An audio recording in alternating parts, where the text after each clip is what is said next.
Hello, ladies and gentlemen, and welcome to another episode of the Daly Friend Show. I'm your host, Lorimer, today joined by Hermann Pretorius.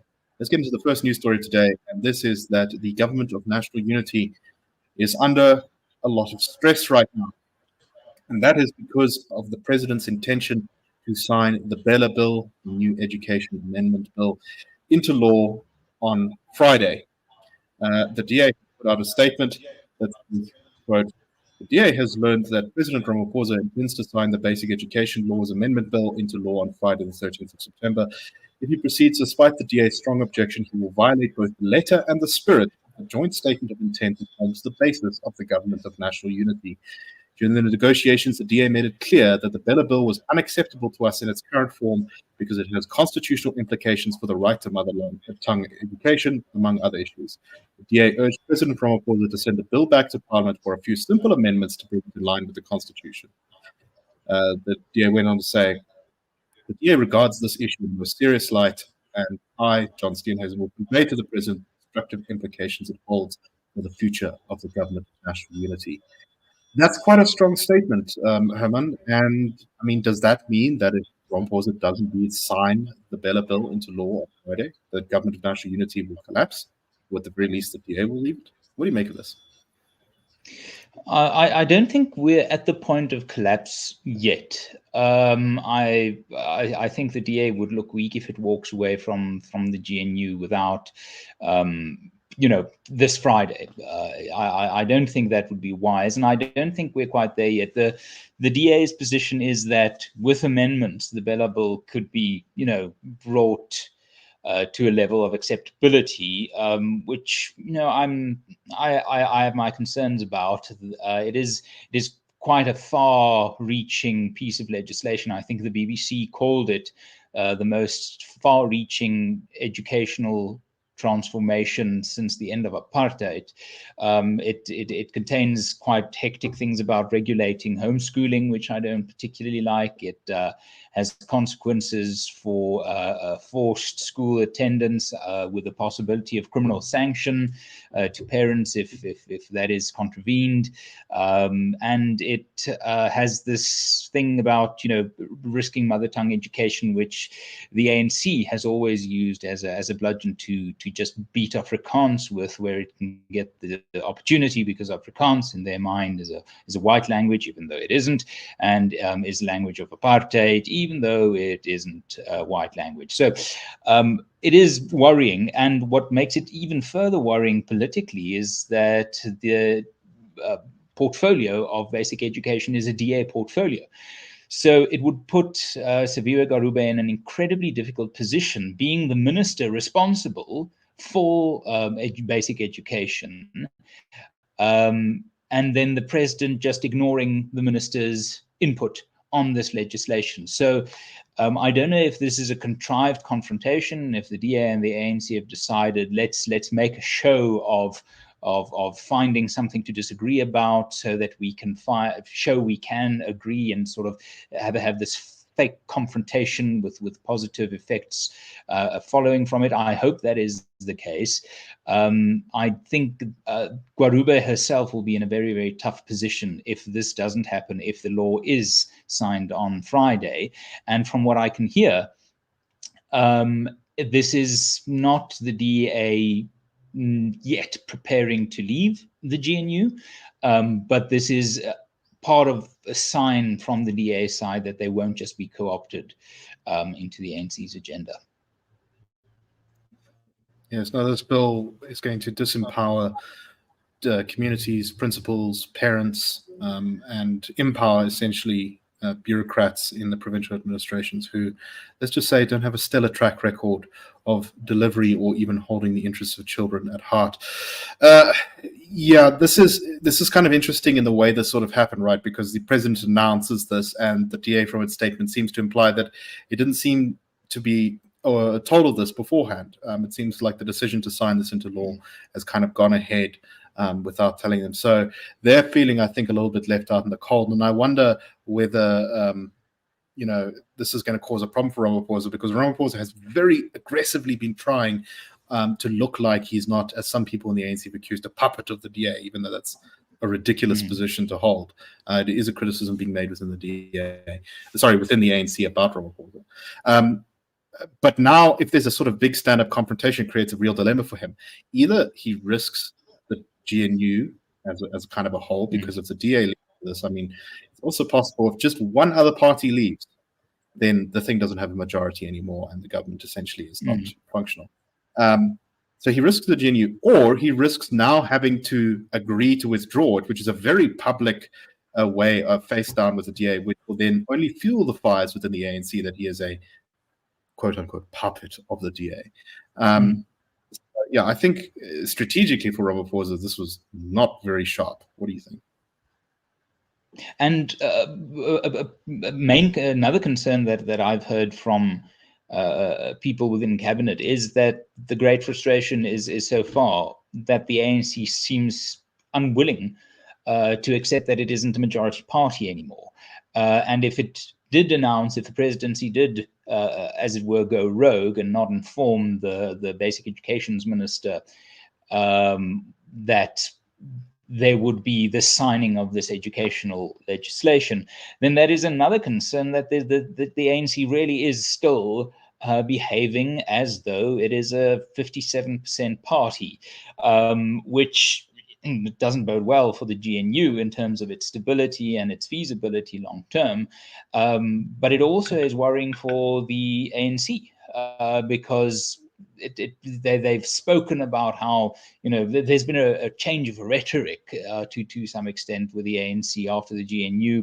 Mbalula talking the language of social democracy, and but if they're still behaving with the same sort of dominance mindset that they had before, the ANC is going to have trouble learning the lessons that it needs to learn if it wants to survive as a political party. Indeed. This will be bad for everyone involved, not least the children of South Africa. Okay, let's move on to our next story, and this is from KwaZulu-Natal, where the MEC for Finance, who I believe is from the DA, is running the treasury there, launched an investigation into the use of vehicles and the amount of money spent on vehicles by the KZN provincial leadership. And it found that in the last couple of 4 months, 16.8 million rand was spent on the hire of vehicles for 11 different provincial government departments. And the new MEC of Finance is proposing that rather than renting the cars, maybe we should buy them instead. Herman, this is one of those sort of wasteful expenditure stories that you just you can't really believe because it just sounds so stupid. Yeah, and it's a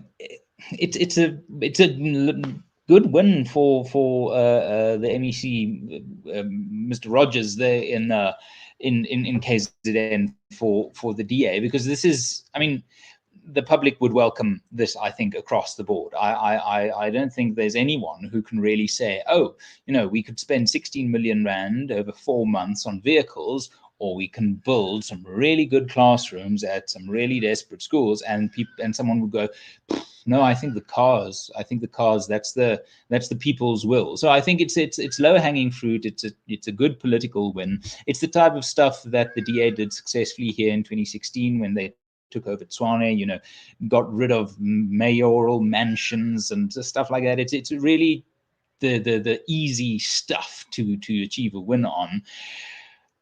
One does wonder whether there's something lurking here of the nature of sort of who might be benefiting from these car rentals, because, for example, in Northwest, there are rumors, and sometimes more than rumors, that some provincial government departments have rented space in office buildings or shopping malls owned by, drum roll please, people high up in the ANC who get solid income by renting these, you know, office spaces. So, I mean, if it is such a blatantly obvious thing of how about we not waste a few million, One wonders if there's something more sinister lurking here. And we've talked about the construction mafia, the taxi mafia, the water tanker mafia. Perhaps not a mafia yet, but perhaps an aspirant criminal enterprise of just making leeching of public funds easy by the rental of luxury cars. Yeah, in this case, it seems like the rent extraction, which is a term used by political analysts and economists to talk about when you sort of just suck money out of the system for no productive gain, is in this case very possibly being channeled quite literally through renting, which is kind of funny. Yes. But anyway, let's very briefly go on to our last story and just kind of a quick update on this one. We talked recently about the ActionSA's sort of seeming moves to want to throw the DA out of power in Tshwane and go into government with the ANC and probably the EFF as well. What's really weird, though, is how confused ActionSA continues to sort of be in its messaging. On one hand, you've got people like party leader Hermann talking about the coalition with the DA being abusive. In a Facebook post, the caucus leader of ActionSA in Tshwane said, quote, "The days of white monopoly in Tshwane are numbered. As the clock ticks down, the racists and DA puppets may howl in desperation, but their time is up. In just 16 days, your so-called golden boy will be escorted from power, and with him, the last remnants of your privilege will crumble. We are Mashaba, and Mashaba is us." But then in a letter just a few days before, he had said, ActionSA has communicated, including directly to our coalition partners, that we have placed our ongoing involvement in the city of Tshwane under review. The review is not a premeditated outcome and is intended to gauge the perspectives of a wide variety of stakeholders about their relative performance of this government. Leaders of ActionSA have stressed that they have not made a final decision on the coalition in Tshwane. There were various things they talked about, having a survey of people to determine what the view was on continuing the coalition, discussing issues. Michael Beaumont attacked the DA's attacks on ActionSA as a weak attempt to mischaracterize our position and reveals in technicolor detail the attitude of the DA that has been so toxic to this coalition and many others. I don't know how, like, if they're going to leave the coalition, why don't they just say, we're going to leave the coalition? And instead, there's this sort of bizarre, no, maybe we're still in. How can you still be in when you're saying things like that about the other side? And in August, the Tshwane caucus leader of ActionSA said that there's a review process going on, but the decision to leave the coalition has been made. But there's a review process going on, but the decision to leave. So it's the sort of nonsense that one would expect from Cope, with Cope's moment of glory in the last few years being a press conference that literally resulted in a punch-up. But it is sort of weird because, to my mind, ActionSA has three possible routes to travel from this point. Either they could come back and say, oh, we've done the review, we're remaining in the coalition, in which case they would have massively harmed themselves in the public eye, because then all of this would have been much ado about nothing. So then there would be no real gain for them, except the fact that they showed how much the coalition needs them to be stable here, but they would have lost whatever goodwill there might have been for them in the city.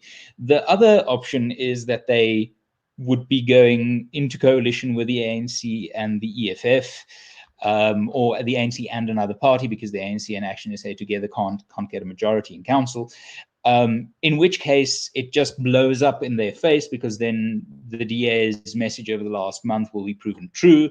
And Hermann, who as recently as May this year said over his dead body, the ActionSA will never work with the ANC, it's a criminal enterprise.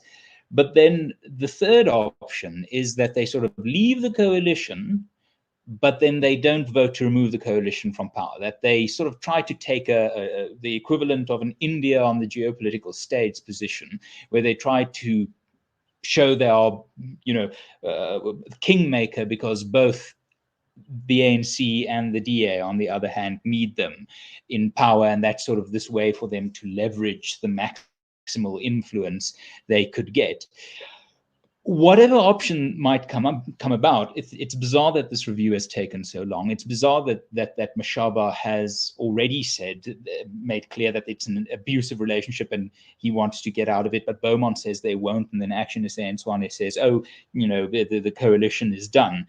What they have done, though, I think, whatever the outcome might be, is they've killed their ability to get donors on board with their project. Because if you look at the donors that have been giving money over the last 4 years to ActionSA, these are people who either also gave money to the DA or were sort of proximate to giving money to the DA and saw ActionSA as someone who could strengthen a non-ANC, non-EFF alliance. And running a party is an expensive thing, and they didn't do well enough in the elections in 2021 or 2024 to be able to afford the party as in its current state. So whatever is happening, it is politically extremely foolish, and it doesn't really make a lot of sense because they're attacking the competence of a government that they're the deputy mayor of at the end of the day. So they're not making friends. I mean, if Hermann Mashaba writes another book of worth 15 million rand, or gets Prince Mashele to write it, I don't know what his current rate is. He could just write a book about how to lose voters and destroy stable coalition governments. It really is that's silly, and this is a party that's to lose struggling voters to and alienate 1%. coalition partners. Yes, there we go. It's bizarre. Just, are you in or out? Don't muck about. Choose one. Anyway, I'm clearly going mad. If anyone is super interested in politics, please go and check out the American presidential debate that happened last night. You're going to learn a lot of things about people eating pets and other strange topics. Anyway, that's a wrap for today. Cheers, everyone. The Daily Friend Show and the Daily Friend are a project of the Institute of Race Relations, the IRR. The IRR is a think tank which was founded in 1929 to study race relations in South Africa and works to change government policy to improve race relations through non-racialism and to ensure the prosperity of all South Africans. If you like our work and would like to support us, please go to irr.org.za and click Support the IRR. Or you can go to thedailyfriend.co.za and click the Fund Us button.